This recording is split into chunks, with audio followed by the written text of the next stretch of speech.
number 11 here at Grand Prix Hartford. We are playing Modern. Maria Bartholdi in the booth, joined by Jacob Van Lunen. And here we see two undefeated players, John Sharp, Kellen Pastore, both on Bogles at 10-0 after this match. Of course, only one of them will remain undefeated.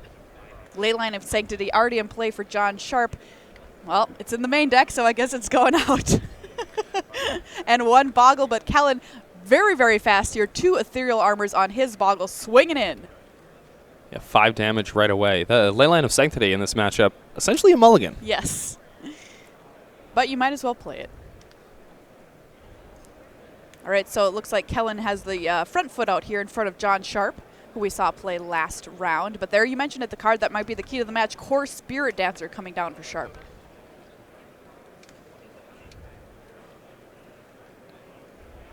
And Court Spirit Dancer could get John Sharp back into this, especially if he has a 3rd land, a 1-mana enchantment, and a Daybreak Coronet. Then I imagine he could completely run away with the game. Meanwhile, Kellen is just managing to dump all of his enchantments in his hand onto the Simpler Boggle. It's enormous. Let's count it up. Yeah, each of those ethereal armors representing 4 power and 4 toughness now. Kind of absurd. Ethereal armor, definitely one of the best sir. Besides Daybreak Coronet, of course. Yeah, I think ethereal armor really brought this deck into the competitive world of Modern. John Sharp plays an ethereal armor of his own on the Core Spirit Dancer. No fear from the Path to Exile. Knows he needs to grow a creature just as large and as fast as Kellen is growing one. There's a Spider Umbra as well.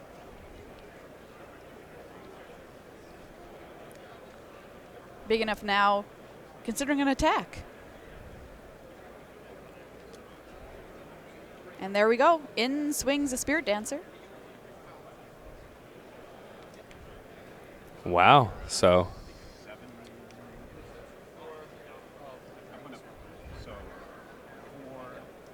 yep, we need to count the ley line here. That is something that sometimes people playing against Bogles forget about, so it's important to note.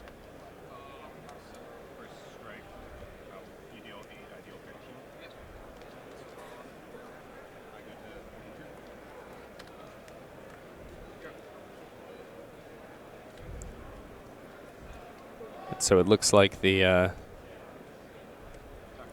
Jeez, another Spider Umbra here for John, and he just has to chump. Yeah, John Sharp may have counted a bit wrong there. And yeah, I think he ended did. up just having to bin that Spider Umbra there. Looks like Kellen's just going to run away with this one. Another Spirit Dancer in hand for John. Ethereal armor as well. He's going to put on to that court Spirit Dancer.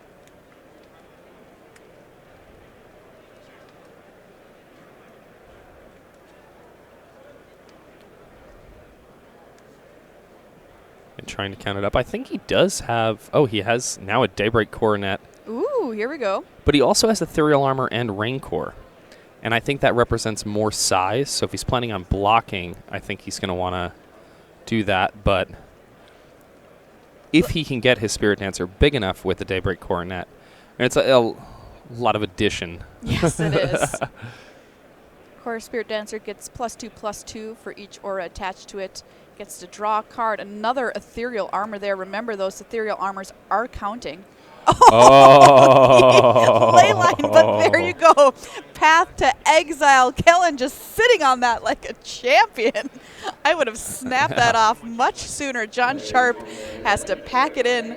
Kellen Pastore taking that game number 1 against John Sharp in this Bogles mirror. Well, those ley lines are coming right out of the deck, JBL. Yeah, both these players will be very, very happy to get rid of those ley lines. Some interesting cards here in the sideboard. Another copy of Path to Exile maybe going to come in for Core Spirit Dancer from Kellen. 3 copies of Seal of Primordium. Those are really big in this matchup. A copy of Dramoka's Command also. Oh, interesting. I've noticed a couple of Bogles players running that card this weekend. Yeah, both players actually have it in their board here. Johnathan Sharp has 1 less copy of Seal of Primordium, which would hurt him a bit, but he also has a Dramoka's Command. So not too much of a difference in the way we're going to see these two players sideboard. Leyline of Sanctity, not a card either of these players are too happy to have. No, although it is key in a lot of matchups having that in the main deck. Here, dead. Little information about these players here. Kellen there on the left side of your screen has made several Grand Prix Day 2s in the past. Best finish was 9th at Grand Prix Richmond on tiebreakers. No! X2. Tough breaks there. Tough Redemption weekend, yes, right? it is. I mean, undefeated and currently up a game. Things are looking really good for Kellen. John Sharp on his 2nd Grand Prix Day 2. First chance to go undefeated. Oh, really? There's only one person who's ever done it, right? Yeah, last weekend. Yeah. 18-0. Ganyan, GP Seattle. Playing mono red. That was an exciting top 8 to watch. That blue-red gift deck making it to the finals. It was great. I was playing in that tournament and had managed to dodge that deck up until the middle of Day 2. And I had just had my fingers crossed. I don't want to play it. I don't want to play it because it is, I'm going to say it, that deck is insane. It's insane. It's so consistent. It has so many ways to do what it wants to do and is resilient to a lot of disruption that you're trying to throw its way. And it's an interesting deck, too, because even when their plan doesn't pan out, like, they're still playing powerful cards. Like, all of their cards are just good cards. So. And they have a lot of ways to make sure that their plan happens as well. I had played against it once on Magic Online before I got to that tournament, and I remember I played against it, and I just thought to myself, that was a smashing. Yeah. Wow, that was incredible. But, of course, I already had a deck I wanted to play, so I didn't look any deeper into it. Maybe I should have. But I'm the kind of person who likes to play a deck that suits my play style, even if it's not Tier 1. Bogles has always been one of those decks for me, absolutely. Hasn't always been as good as it is right now. It's just a lot of fun to play tiny hex-proof creatures and suit them up with pants, swing in for massive chunks of damage. Just look at my opponent and say, well, do you have an answer? Yeah. I don't think it's ever been this well positioned before. Really? Look at this. 2 10-0 players on Bogles. You know, we just had Dmitry Budakov win the Magic Online Championship playing Bogles. Dan Ward in the last couple months won Grand Prix Toronto playing Bogles. Boggles my mind. Why do you think this deck is so well positioned at the moment? I think that there are a lot less sweepers. I think that the more reactive decks that have traditionally punished Boggle players have gotten a lot worse in Modern because the format's so wide and there's so many different decks that playing a reactive deck full of answers can often put you in a bad spot because it's hard to have the right answers for every type of opponent you might run into. Back when I first started playing this deck, Spell Skites were being run in everyone's sideboard, more than one usually. Nowadays, you'll occasionally run into one, but usually not. Don't see it anymore. Yeah, Spellskite, quite good against Boggles. Maybe it's time for people to dust off. Dust off the old Skite? Yeah. Horrify some Boggle players. Yeah, it's pretty brutal once that thing's out. Interesting note about Spellskite in the current Modern format. It is a horror. And if you play it with Thing in the Ice, when Thing in the Ice's last counter is removed, it does not return the Spellskite back to your hand because it is also a horror. Wild. Yeah, non-horror creatures. That is a strange interaction I would not have thought of. I've seen it happen. It's real. It's all real. I had a lot of fun in the Community Super League back in the day when we had to build tribal decks, and we were considering building a horror deck just because that sounds cool, right? Yeah. Somebody beat us to the punch, but I think that's a pretty sweet idea. Put a spell scat in, you're like, what? Oh yeah, I guess so. I mean, it is horrifying if you're on this deck. That's for sure. Kellen mulliganing very aggressively here, looking for the right set of cards in order to have a shot in the mirror match. I think that's wise. I think the level of power of the different cards in your deck is so wildly different when you're playing this mirror match that it might be worth it to go down as low as 5 cards just to try to get one of those really, really premium draws. Yeah, mulliganing to 5 with this deck, not a death sentence by any means. Spells are so cheap, and if you're able to have just 3 cards that work together, Hexproof Creature, Enchantment, Daybreak Coronet, you're good to go.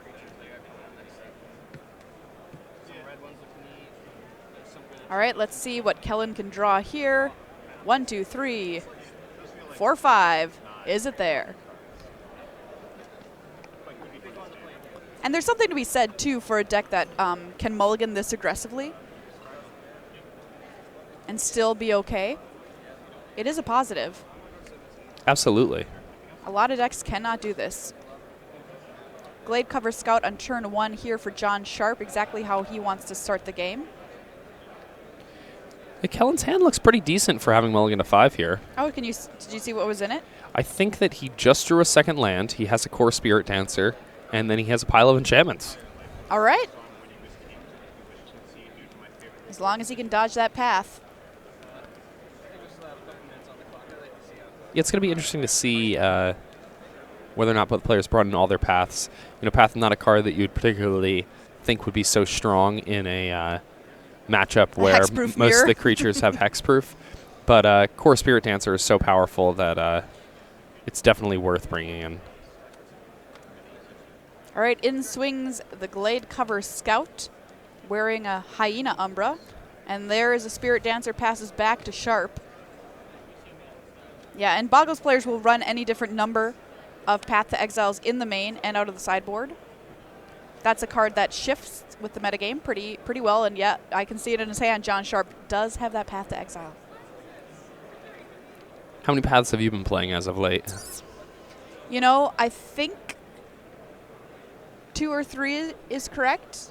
I was playing 4 back when I last played this in a tournament, so I was being very proactive. That was Death Shadow Days, though. It was a different world. Where is that deck? We've seen it on camera once this weekend. Is it just gone? Yeah, it's getting less and less popular. I remember just a few months ago that deck was the thing you expect to play against the most in Modern. Not that long ago, like at the Pro Tour. It was everywhere. Ethereal Armor here for Sharp. Glade Cover Scout smashing in. Do we have a second land? We don't, so that was a very important decision there for John. Do I play another enchantment, or do I save my path to kill this Core Spirit Dancer? And here Kellen is going to draw a bunch of cards and be able to suit up this Spirit Dancer, and of course John Sharp's going to be able to get it, but he's drawn 2 in the process. Yeah, I mean, that's a lot of damage, too. It's 6 damage, right? Yeah.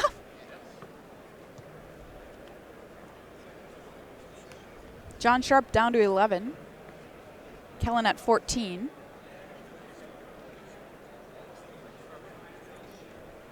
And Kellen got to replace both those cards in his hand, too, as he played those enchantments. Core Spirit Dancer. Bit of an enchantress. John Sharp turns a Scout sideways. Does not play another enchantment. Very suspicious if I'm Kellen, as John's grip is quite full. Let's draw a card off of our canopy here. It is a hexproof creature. That is fantastic news.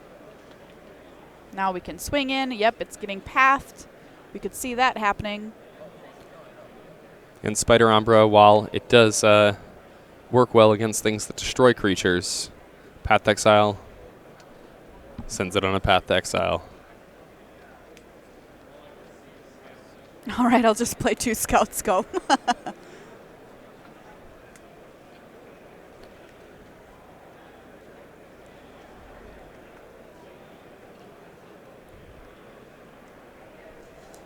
So it looks like John, probably going to get this one. Kellen did mulligan to 5 here.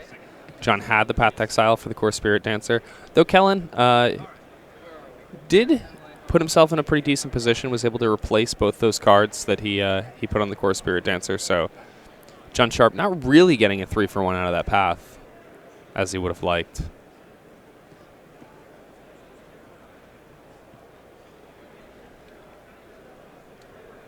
Daybreak Coronet and Griff's Boon both in John Sharp's hand right now.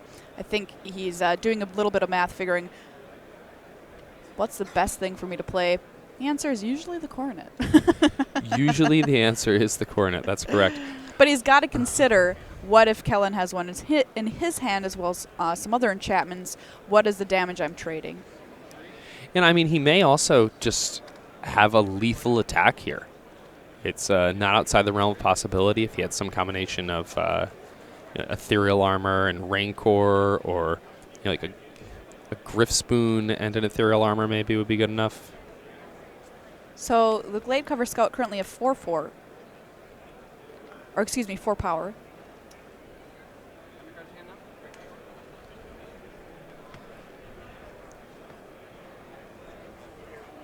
Yep. Daybreak Coronet just straight up the play here. Yeah. Thing is huge. It gains you life. John Sharp was at 8. Not looking good from Kellen's side of the table. Yeah, Kellen gonna need a another enchantment and a Daybreak Coronet of his own if he's gonna want to get back into this one. All right, let's see what he can find.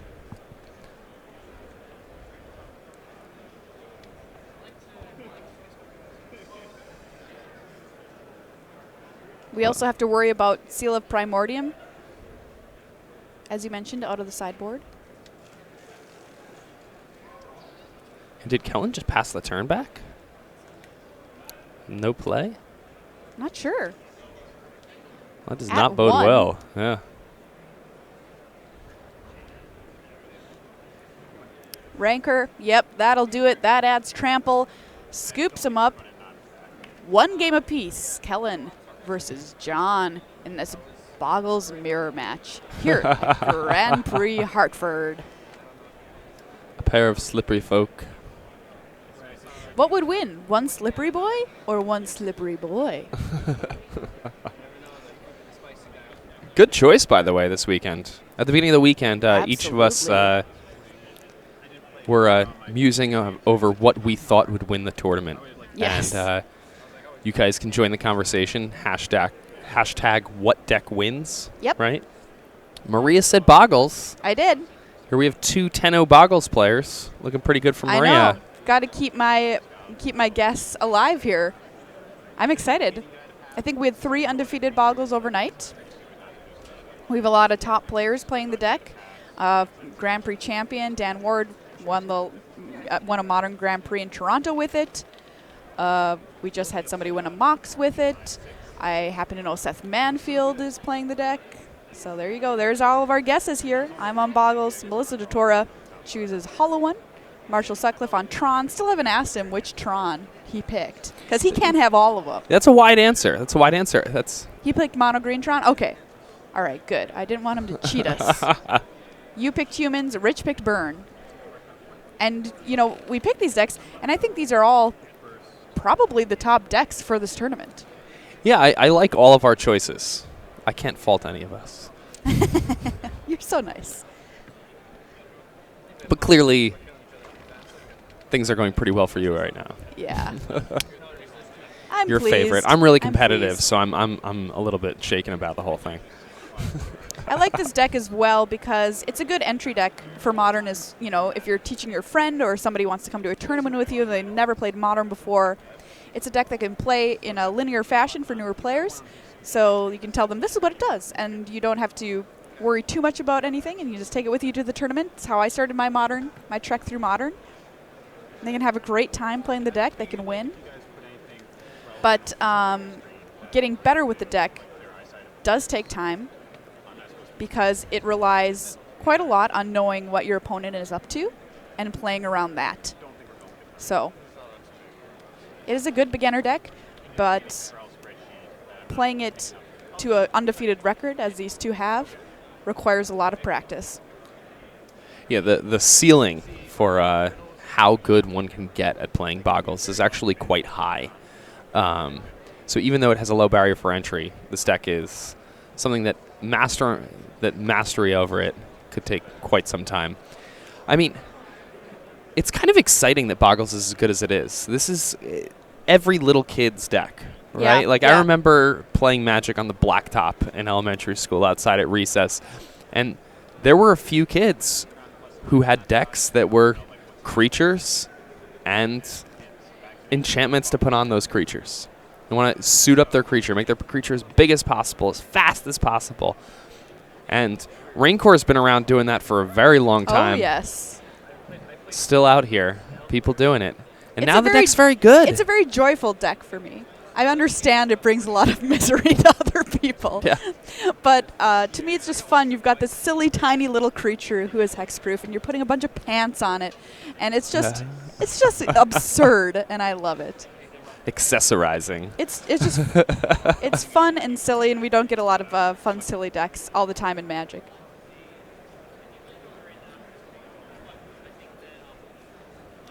It's funny to imagine the Boggle wearing the armor and the crown, right? It would probably be way too big. Although it's perhaps ethereal like armor a pile of clothes on the ground, kind of just shaking around. is magical, so it just fits to you perfectly. All right, Kellen here on a mulligan once again. Another good entry-level deck, if we're talking about that, Tron, I think, is a great entry-level deck as well. I think you're right. I played Tron for a few weeks in Modern and was really impressed with how good it was, and felt like it was a deck that was a little more forgiving in terms of coming up with lines. More recently, I've been playing Humans, and I find myself losing games that I had the ability to win much more often when I'm playing Humans than when I was playing Tron. And a lot of Team GPs coming up. Team Unified Modern later this year in Detroit. I think I'm going to try that GP on for size. Oh, yeah? Yeah. Oh, that's exciting. I love Team GPs. And they're the best. If, say, two of your teammates haven't played Modern before or they're not very well versed in it, these are two decks that are doing quite well and are easy to kind of pick up and play with your team. The other thing that's nice about them is that they don't really take cards from other decks that you want to be playing a lot of the time. No. It's also key. Although Bogles does have an excellent sideboard. I might say it's the best one of the best sideboards in Modern. Yeah, while as a Bogles player, you need to worry about your opponent bringing in, enchantment removal and whatnot. The sheer power level of your sideboard cards, I mean, you're a halftime team. You get Rest in Peace. You get Stony Silence. These are cards that can win games by themselves. And Leyline of Sanctity. Absolutely. Path to Exile. All right, well, things are off here in game number 3, between Kellen and John, both on Bogles. Wow. That'll do it. Wow, that was fast. Did you blink? You missed it. We hear the crowd behind us cheering here. John Sharp continues undefeated 11-0 with Bogles. Kellen will take his first loss of the tournament there. John manages to take that match. This is his second GP Day 2. Wow. The Great. Angriest Glade Cover Scout we've ever seen in our entire lives. I would have to say the card of the match would be Daybreak Coronet. Yes, absolutely. Daybreak Coronet, the key in these mirrors, and honestly, the key to winning a lot of times with this deck. There you see it. +3/+3, First Strike, Vigilance, Lifelink. What more do you want? For 2 mana? That's not really fair. No, it's not. That's why we love Modern. Nothing's really fair. All right, we're going to take a brief commercial break. When we come back, more Magic.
back to coverage of Grand Prix Hartford. Maria Bartholdi in the booth with Jacob Van Lunen. We are in Good Morning Magic, as you can see behind me, and that means we are taking a look at some of the more interesting decks that we've seen here on the tournament floor. And we've got a good one coming up for our time walk match this round in round 11. If you're a fan of Cheerios, not the cereal, but the deck, then you might like this game. All right, let's check it out. Ben Reilly on Cheerios at 8-2. Neil Mcisaac, 5-color humans, also on 8-2. All right, JVL, Cheerios, what is it? How does it work? Okay, so the goal of this Cheerios deck is to play a Pure Steel Paladin or SRAM, Senior Edificer. And then once you have that in play, you cast a ton of 0-cost equipment, each one of which will draw you a card.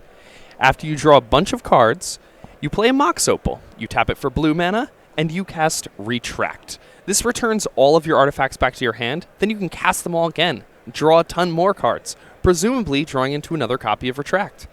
You play another Retract. You return them all back to your hand. You play them all again. Eventually, you've drawn such a good portion of your deck that you have a massive storm count. You can play a couple Mox Opals, you cast Grape Shot, and your opponent dies. Wow. That's awesome. How do you like it versus 5-color humans here, off to a pretty good start? I think that 5-color humans, if it draws Meddling Mage, should be a massive favorite here. I think Thalia is also just a nightmare card for the Cheerios deck to play against. I think that is a Thalia. Yes, it is. For 5-color humans there. So this could be bad for the Cheerios player. All right, well, hopefully we get a chance to see this deck in action. Although this is our time walk match, I do know that the players are still playing behind us right now in real time.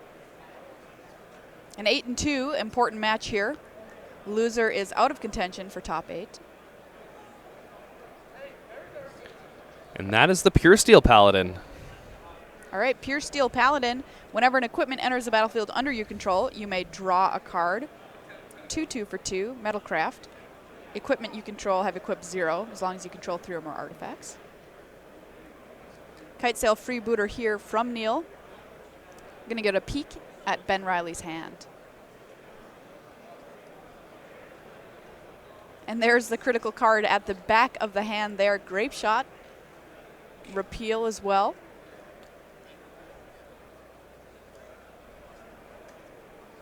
Yeah, Neil with some decisions here.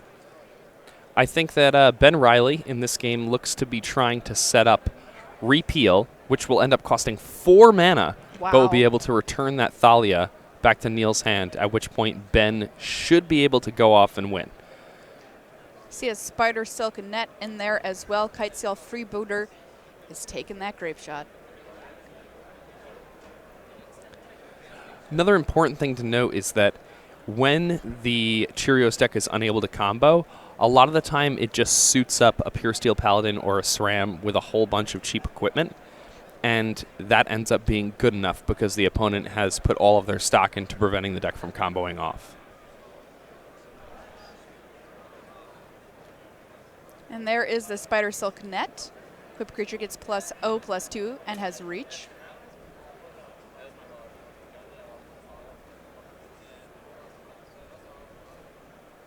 Play the Bonesaw. So this is a Bonesaw deck.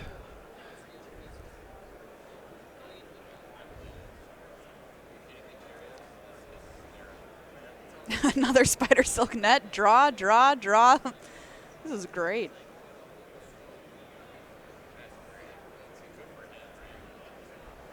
And now, Pure Steel Paladin, 6 toughness here, and reach. Wow. Very reasonable blocker.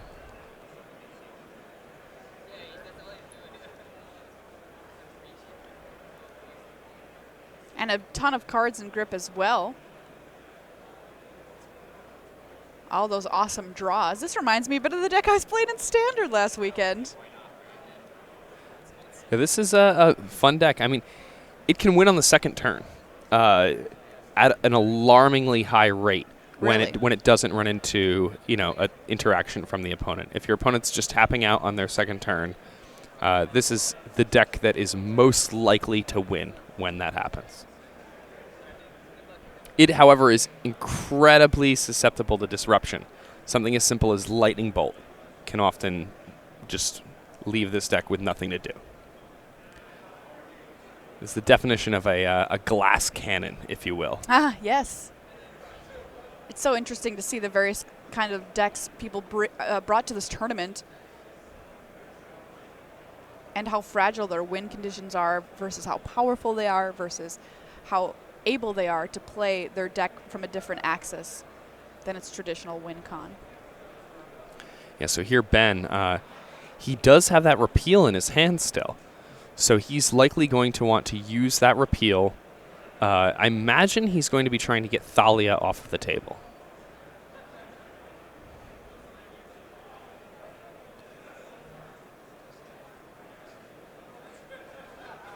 Meanwhile, the humans deck, under the control of Neil Mcisaac, slowly growing its ranks. Unfortunately, no attacks.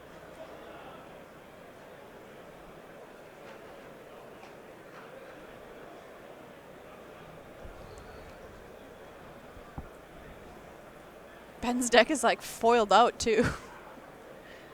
There's the repeal. Gets back the grape shot, bounces a kite sail freebooter. So does he think he's got it? Yeah, I suppose he might be just planning on using the grape shot to deal with the Thalia, because I don't think he can combo off through the Thalia.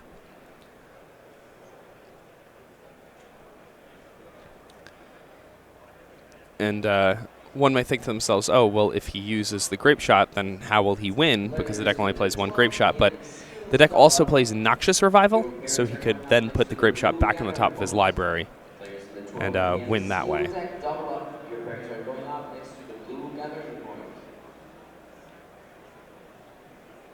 All right, here we go.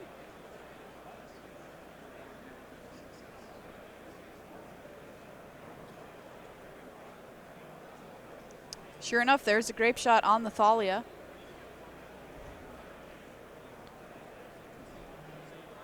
Clearing the way for Ben to get his plan potentially back online.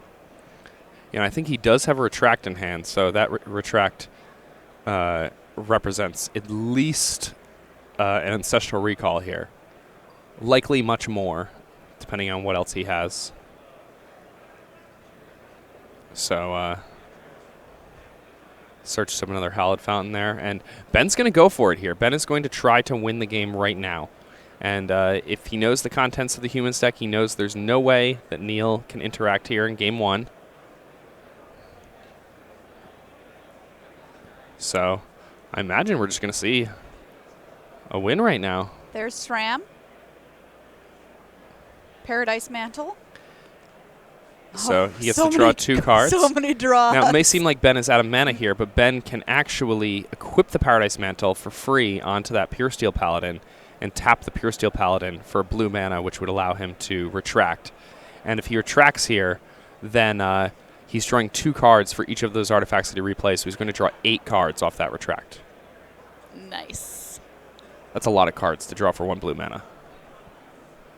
Yeah, this is playing out. I mean, the grape shot finish is definitely different than what I was doing last weekend, but the SRAM and just drawing off of so many, in my case, auras, gosh, it felt awesome. Yeah, and I mean, you know, I talked about this deck being a bit of a glass cannon here. Sure. But, oh, does he not have retract? I thought I saw it before. Oh, maybe the blue card was repeal before.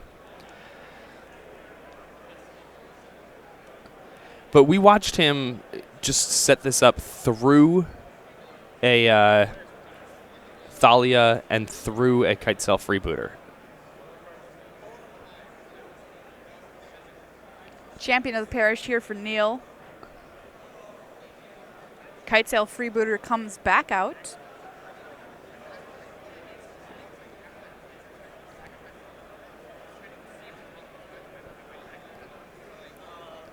Both players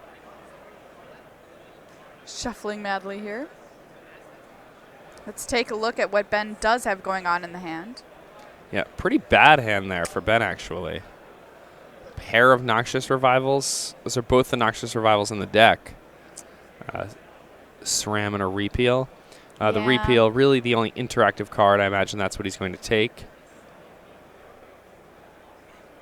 And here, I imagine that Ben is going to be forced to chump block with this SRAM right now on the Champion of the Parish, which is fine because he does have another SRAM in hand.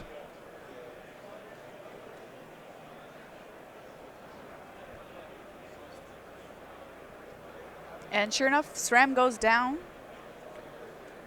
Following Neil's attack, Ben Reilly at 5 life, Noxious Revival. So nice play there from Ben, saving himself 2 life by using Noxious Revival for a green mana. Green mana being produced off the off of the Paradise Mantle that's on the Pure Steel Paladin. So there, a Repeal returns one of the equipment back to Ben's hand. Then Ben is going to play this SRAM. And he's going to start drawing cards. All right, let's go. What can we find? There's 2 cards found in equipment. That's another 2 cards.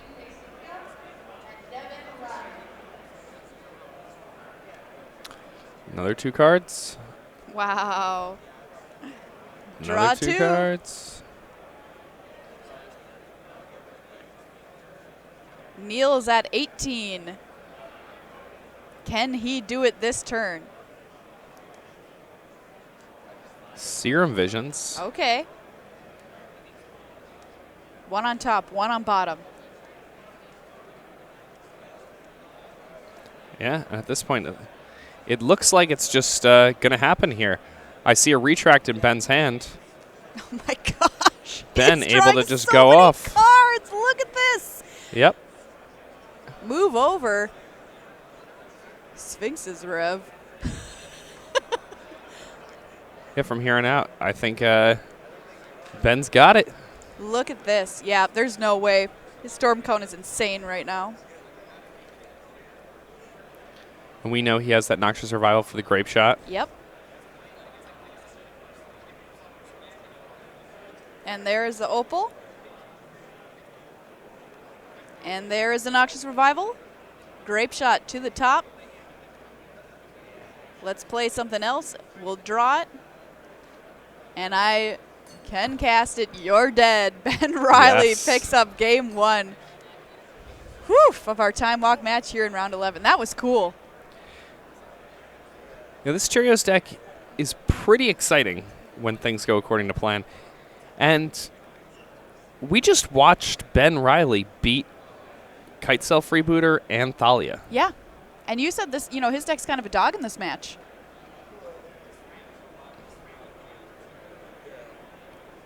Ooh, this looks like a rough one for Ben. Ben, in order to play SRAM, needed to play out multiple equipment without a Paladin or a SRAM on the battlefield. And now he's down to just 1 card here. Yeah. Not looking good. Champion of the Parish in play for Neil. Couldn't quite see what that was.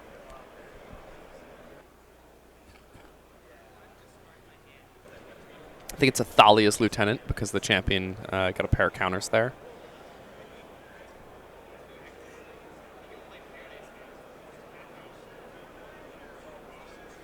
Cheerios deck, by the way, here in the venue at Hartford has quite the audience.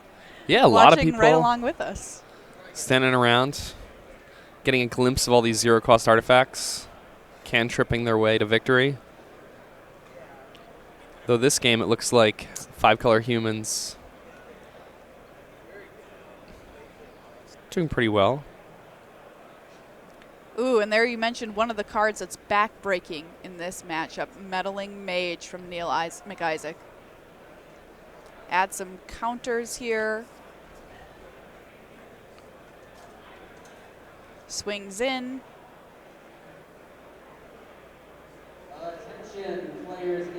Noxious Revival. We'll put SRAM back on top. Let's draw him.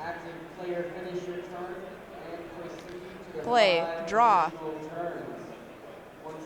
fetch. Ben Reilly's life at 9. The word human in front of Neil Mcisaac turns out is not actually an identifier for Neil, although I assume he is a human. But in fact, what he's named with his lands that are able to produce any color as long as he is casting a human. Yeah, Unclaimed Territory really gave this humans deck a much more consistent mana base, turned it into a tier 1 aggressive strategy. I'm happy for it. Yeah, it really allows the deck to exist. That and Kite Sail Freebooter, I think. Another meddling mage here from Neil. More counters thrown out. So a Pure Steel Paladin named with that first meddling mage. Interested to see what the second one names. If Neil has something like a Reflector Mage or someone to get that SRAM off the table, I imagine SRAM is going to be the card he's naming. Grape Shot. Keeping himself safe in the long game, and Ben Reilly has seen enough. Neil Mcisaac tying things up here in this match. We're going to get a game 3, Cheerios versus 5-color humans here in round 11. Remember, a loss knocks either of these players out of contention for top 8. A win keeps them in it by the skin of their teeth. 8-2, a really strong record. You're 10 rounds deep. Absolutely. Especially playing something as off the radar as Cheerios. It's a deck that when it was first discovered, when people first started playing with it, I think a lot of people weren't sure how good it was. And there were some people who were thinking this could be the next big thing. And it turned out to not be. I think a lot of that has to do with Jund having risen in popularity in the same time frame. But I think that it's clear that this deck is super explosive. And if you're looking for something fun and exciting to do and comboing fast is your favorite kind of Magic, then this is an awesome deck.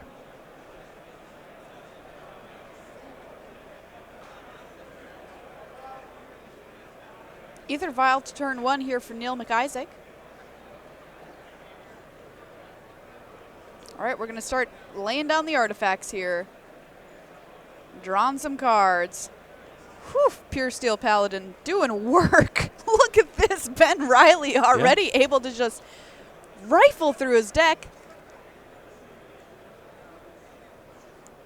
And each of those cards replace themselves. And you may think, oh, well, he's not really accomplishing anything by just playing a card from his hand and getting another card off the top of his deck. But a very important thing to note here is that if Ben is able to draw a card like Paradoxical Outcome or a card like Retract, every single one of those equipment that he had previously played represents another card draw spell. All right, I think that's Thalia. Yeah, and that is, again, one of the most powerful cards in this matchup. We saw it in action in the first game. All right, I was gonna ask if Ben has some paths available to him, and sure enough, he does. Down goes Thalia. And you know what? Ben's deck, this Cheerios deck, reminds me of a deck that was kind of around for about a second in Standard back in the day that was attempting to do the same thing, essentially. Yeah, I think that Pure Steel Paladin is a Pro Tour winning card. This is a card that back in the day had some chops to it, but this new combo version is pretty exciting. A really nice sideboard card here out of the Cheerios deck is Girapur Aether Grid. Oh, yes. I think that... slow but deadly. Yeah, this deck is better at playing with Girapur Aether Grid than just about anything else. Was that a Retract that we just saw, or was he just counting up what the different equipment did? Not sure. Neil's just taking a gander, trying to read each of these cards. Surprised he's not sure what Cathar's Shield does. Look, doesn't matter what it does. It draws me a card, okay? Yeah. Sigil Distinction's a real nice one. A card I haven't seen in some time.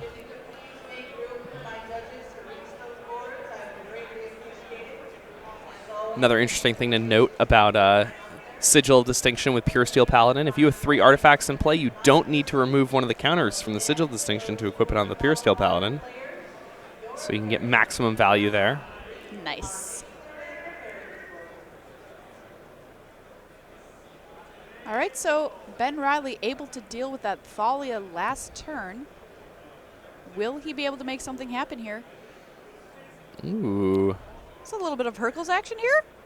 Yeah, and Ben had a few copies of Sigil of Distinction, so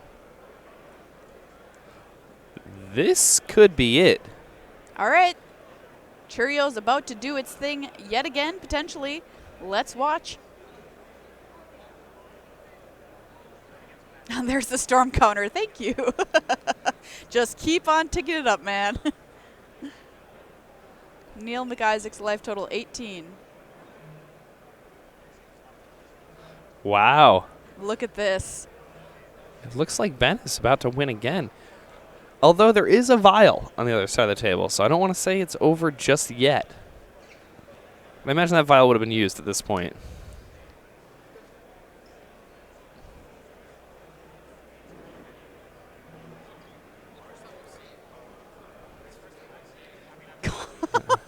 And are we going to see a retract?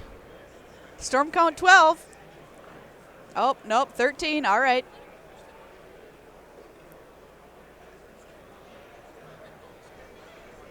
Yeah, after a while, you just start choosing not to draw your cards with the Pure Steel Paladin.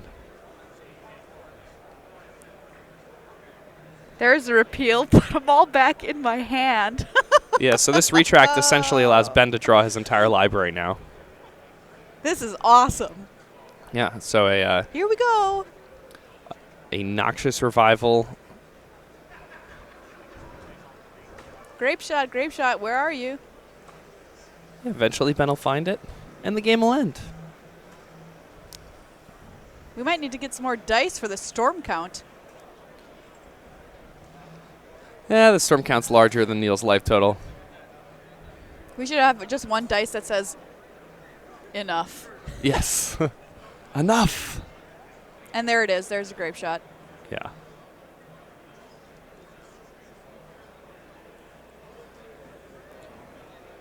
Paradise Mantle, Mox Opal. There it is, grape shot, and there is a handshake. Ben Reilly with Cheerios advances to 9-2 here in round 11. Neil McIsaac fighting the good fight, but falls there. And X 3. Yeah, I mean, that was really exciting to watch there because when we think about Cheerios, we think about this deck that's trying to win the game on the second turn. This deck that's trying to be this glass cannon of a combo deck. And instead, Ben, recognizing that the humans deck can't really disrupt him in the ways that some of these more controlling or interactive mid-range decks can, decides instead that he can just put a bunch of defensive equipment on a creature, use it to hold the ground, and wait until he can set up a perfect turn, and then just go off and win the game on the spot. Beautiful stuff there from Ben Reilly.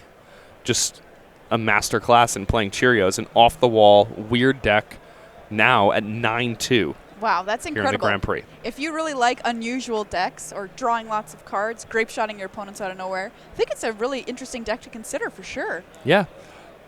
And more Magic coming your way as well. I wanted to say that Cheerios from him, it was like frosted Cheerios because everything was foil.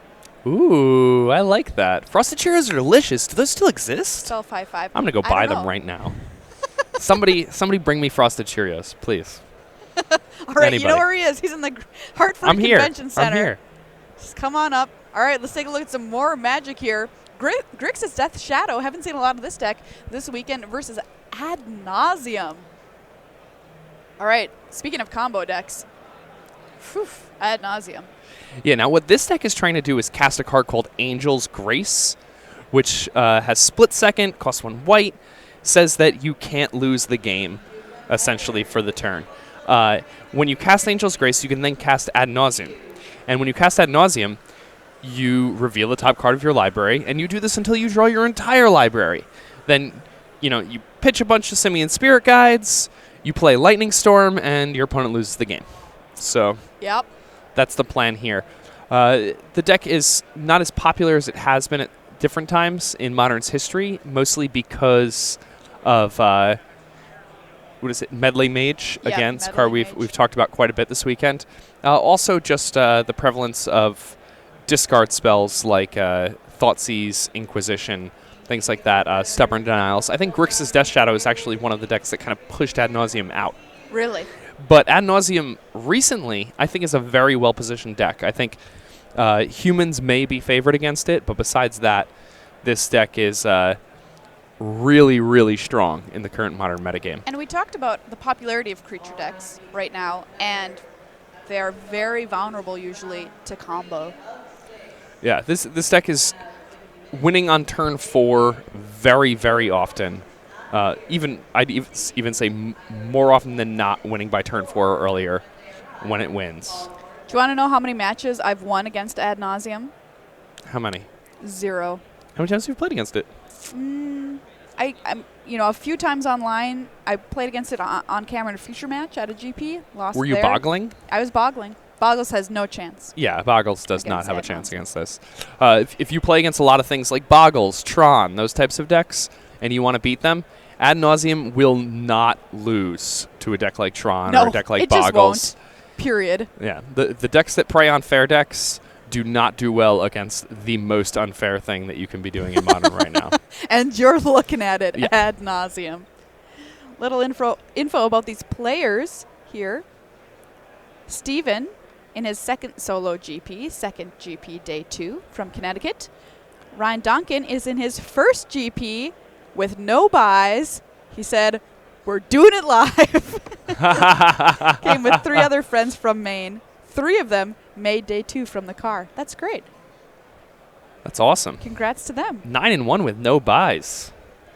Exciting. Maine is beautiful. It's a good place to be from. There we see Phyrexian Unlife here from Ryan Donkin, one of the key pieces of the puzzle. Death Shadow from Steven. Just a little fellow right now. Yeah, Phyrexian Unlife, very strong in this deck because not only does it kind of act as an Angel's Grace, because you can cast Ad Nauseam and draw your whole deck when you have Phyrexian Unlife on the battlefield, but it also buys you a ton of time. Yes, it does. A surprising amount, actually.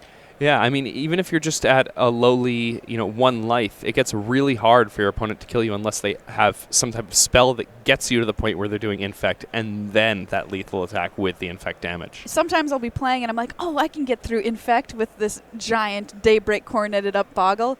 It's never enough somehow. Yeah. I feel very similarly. My experience playing against this, I've You're humans? often had trouble. I actually have not played against it much with humans, and I've won when I have. But the other decks that I've played, this deck always destroys me. I know. This is like my nemesis, Ad Nauseam. Ryan, though, still has not found No. his namesake card here. Needs to find it. Has a lot of ways to find it in the deck.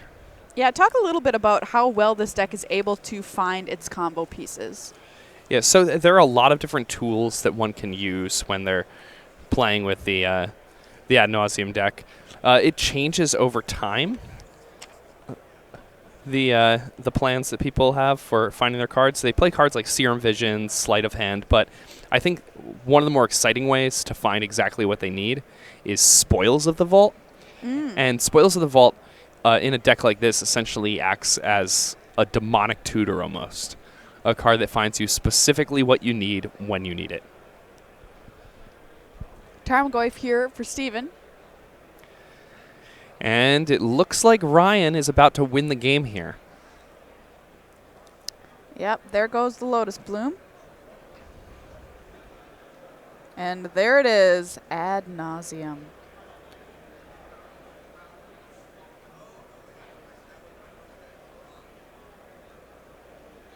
Might be explaining what's happening to his opponent. We're looking for Masters 25 draft number 3 player.